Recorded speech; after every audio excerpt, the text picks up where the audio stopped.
Hello everyone, my name is Wanda. Today I want to teach you about English grammar. Uh,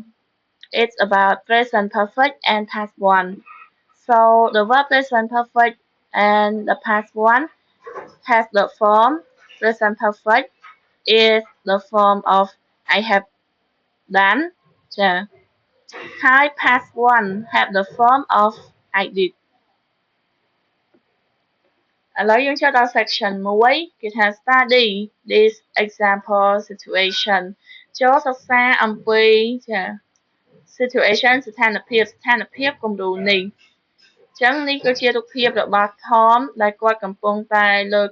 សាឡុងពូកសាឡុងចេញដើម្បីរកមើលកូនសោរបស់គាត់អញ្ចឹងគាត់បានបាត់កូនសោអឺឥឡូវគាត់កំពុងតែរកមើលអញ្ចឹងគាត់បានលើកសាឡុងលើកអីចេញដើម្បីរកមើលកន្លែងលោកវាជ្រុះនៅម្ដុំណាអញ្ចឹងណាចាអញ្ចឹងគេថា Tom is looking for his key អញ្ចឹង Tom កំពុងតែ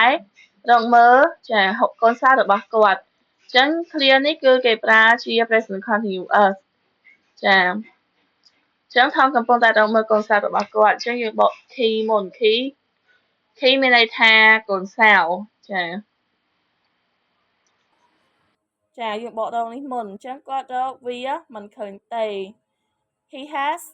lost his key គាត់បានបាត់កូនសោរបស់គាត់ចា present perfect អញ្ចឹងហើយបានគេថា clear ហ្នឹងបើកវងកញ្ចក់ជា present perfect ចាដោយសារតែមាន verb នេះមាន verb has ឬក៏ have បូកនឹង past participle មានន័យថាចាមានន័យថាគេយក verb សំទោស verb has ចាគេយក verb has បូកនឹង verb ទី3អញ្ចឹង has lost ជា present perfect ចា This means that he doesn't have his key now ចានេះមានន័យថាគាត់មិនមានកូនសោរបស់គាត់ជាប់ខ្លួនមានន័យថាអត់មានកូនសោជាប់ខ្លួនពេលនេះទេ now ឥឡូវនេះចាពេលនេះអញ្ចឹងយើងចូលមកមើលផ្នែកបន្ទាប់មកទៀត10 minutes later 10ចា10នាទីក្រោយមកអញ្ចឹង10នាទីក្រោយមកមានរឿងអីកើតឡើងអញ្ចឹងយើងឃើញថា Tom គាត់កំពុងតែកាន់អីនៅក្នុងដៃរបស់គាត់គឺគាត់កំពុងតែកាន់ចាកូនសោអញ្ចឹងយើងមើលexample now ចា now Tom has found his key ចាឥឡូវនេះ Tom បានរកឃើញចាប្រើ has ទៀតហើយឲ្យតែ has ឬក៏ have បូកនឹង verb ទី3ចា verb past ទី3អញ្ចឹងគឺជា present perfect his key កូនសោរបស់គាត់ he has it now គាត់មានវាហើយពេលឥឡូវនេះចាអញ្ចឹងគ្រាបន្ទាប់ទៀតគេថាhas he lost his key ចាតើគាត់បានបាត់កូនសោរបស់គាត់មែនទេចាគាត់បានបាត់កូនសោរបស់គាត់មែនទេអញ្ចឹងឲ្យតែ verb present perfect យើងបកថាបានចាបានធ្វើអ្វីមួយបានបាត់បានដើរបានហូបបាននិយាយបានសរសេរចាអញ្ចឹងគឺ verb has បូកនឹង verb ទី3 No he has found it ទេគាត់បានរកឃើញវាអញ្ចឹងគេសួរថាតើគាត់បានបាត់កូនសោនឹងមែនទេអញ្ចឹងចំណាយគឺទេគាត់មិនបាត់ទេគាត់បានរកឃើញវាវិញហើយចាអញ្ចឹង clear ទី3ចាត្រេបន្តទី3គេថា did he lost his key តើគាត់បានបាត់កូនសោរបស់គាត់មែនទេអញ្ចឹង did គឺជា past simple អញ្ចឹងយើងបកថាបានដែរចាបានបាត់ចា has did lost បានបាត់ Yes he did បាទគាត់បានបាត់ឬក៏ចាគាត់បាន បាត់វា He lost his key ជា past simple អញ្ចឹងដោយសារតែ lost ជា verb ទី2អញ្ចឹង subject បូក verb ទី2 past verb ទី2គឺ past គេហៅថា past simple ចាអញ្ចឹងវាជា past simple ហើយដំបូង lose នឹង e ដល់ពេល verb ទី2 lost មាន t ដល់ពេល verb ទី3ក៏ lost ដែរចា But now he has found it ប៉ុន្តែពេលនេះគាត់បានរកឃើញវាហើយជា present perfect បច្ចុប្បន្នកាលសន្ទុះចា present perfect យើងបកឲ្យចាំទៅគឺជាអីចាគឺជាបច្ចុប្បន្នកាលឥតខ្ចោះបច្ចុប្បន្នកាលល្អឥតខ្ចោះចា The present perfect something has happened ចាបច្ចុប្បន្នកាល present perfect something has happened អញ្ចឹងគេប្រើ present perfect ដោយសារអ្វីមួយបានកើតឡើងរួចមកហើយ is a present tense គឺជា present tense បច្ចុប្បន្នកាល present tense it tells us about the situation now វាប្រាប់យើងអំពីស្ថានភាពនៅពេលនេះ Tom has lost his key ចា Tom បានបាត់កូនសោររបស់គាត់ He doesn't have his key now អញ្ចឹងពេលនេះគាត់មិនទាន់មានកូនសោររបស់គាត់ទេ See unit 7 អញ្ចឹងមកយើងចាំច្បាស់យើងមើលunit 7ចំពោះទី7អញ្ចឹងបន្តមកទៀតគេបញ្យល់ថងនេះគេថាចា The present perfect sometime សន្ទុះចាឡើយនេះ The past simple something happened tell us only about the past ចាបច្ចុប្បន្នកាលងាយជួនកាលគឺជាអ្វីមួយដែលបានកើតឡើងរួចរាល់ប្រាប់យើងអំពីអ្វីមួយនៅពេលអតីតកាលចា If somebody say Tom lost his key ប្រសិនបើ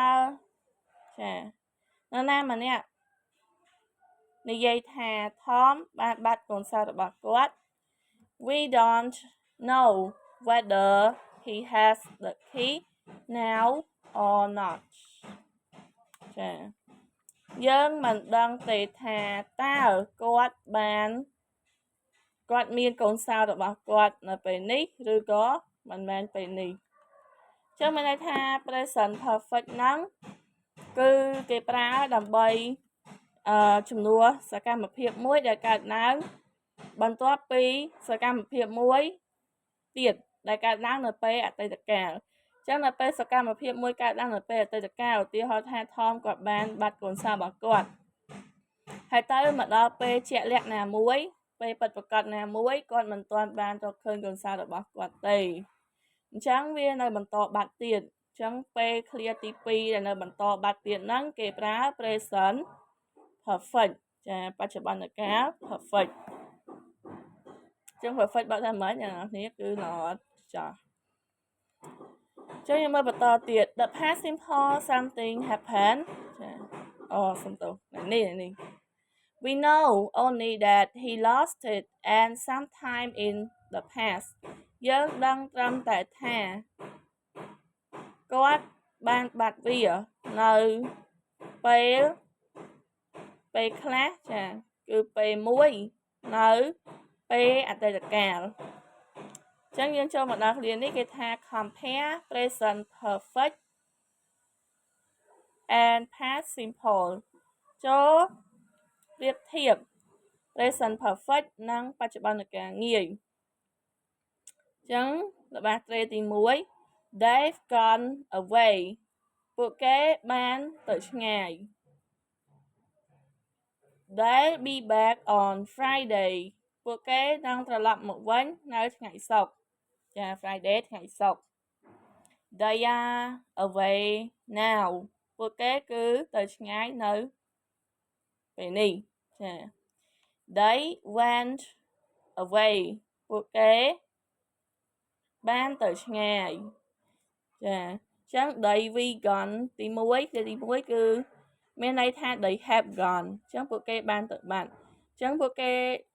ត្រឡប់មកថ្ងៃសុក្រមានន័យថាពេលបច្ចុប្បន្ននេះគឺអត់ទាន់ដល់ថ្ងៃសុក្រអញ្ចឹងមានន័យថាចាប់ពីពេលដែលគាត់ទៅហ្នឹងអត់ទាន់ដល់ថ្ងៃសុក្រគឺពេលនេះជាពេលនេះពួកគេកំពុងនៅឆ្ងាយចាចូលដល់គ្នាទី2 They went away ពួកគេបានទៅឆ្ងាយ but I think they are back at home now ចាពួកគេបានទៅឆ្ងាយប៉ុន្តែខ្ញុំគិតថាពួកគេត្រឡប់មកវិញចាត្រឡប់មកផ្ទះវិញនៅពេលនេះចា not they've gone away មិនមែនពួកគេទៅឆ្ងាយទេមិនមែនទៅបាត់រហូតទេចាគឺយើងអត់ប្រើ they gone away ទេដោយសារពួកគេបានទៅពីអតីតកាលតែពេលបច្ចុប្បន្នគឺនៅផ្ទះហើយចុះគ្រាទី1ពួកគេបានទៅបាត់ហើយបច្ចុប្បន្នអត់នៅទេចាអាហ្នឹងដែលយើងត្រូវប្រើ present perfect ហើយដល់ពេលបានទៅបាត់ហើយបច្ចុប្បន្នកំពុងតែនៅអញ្ចឹងមានន័យថាជា past simple ទេចាមិន past មិន present perfect ទេចាមួយ past ហើយមួយ present ណាកុំច្រឡំគ្នា It has stopped raining now មេឃបានឈប់ភ្លៀងហើយពេលនេះចា so we don't need the umbrella ចាដូច្នេះយើងមិនត្រូវការឆាត់ទៀតទេមានន័យថាម៉េចក្នុងមុខកញ្ចក់ It isn't raining now មេឃមិនមែនកំពុងភ្លៀងទេនៅពេលនេះចា It stopped raining for a while មេឃរាំងមេឃឈប់ភ្លៀងមានន័យថាមេឃរាំងចាមេឃរាំងអស់មួយរយៈ for a while មានន័យថាអស់មួយរយៈកាល But now it's raining again